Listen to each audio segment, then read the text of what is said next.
तो गाइस आप लोगों को पता चल ही चुका होगा मोजा लॉन्चर प्ले स्टोर से हट चुका है। तो मैं आप लोगों को सर्च करके दिखा देता हूँ कि हटा है कि नहीं।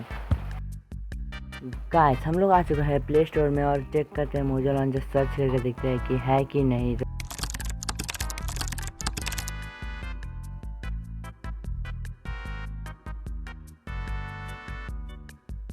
गाइस आप लोगों ने देख लिया मोजा लॉन्चर प्ले स्टोर में नहीं है, आप लोग कैसे डाउनलोड कर सकते हो मैं आप बताने वाला हूँ। तो गाइस आप लोगों को डाउनलोड करना है, मेरे कमेंट सेक्शन में जाओ, टेलीग्राम का लिंक है उस पर क्लिक करके आप लोग डाउनलोड कर सकते हो।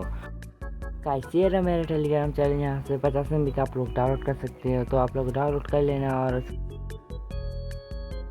तो गाइस ये प्ले स्टोर का है, इसलिए आपके फ़ोन में कोई वायरस नहीं आएगा। अगर आप लोग दूसरी ऐप से उतारते हो तो गाइस आपके फ़ोन में वायरस आने के चांसेस बहुत ज़्यादा होते हैं।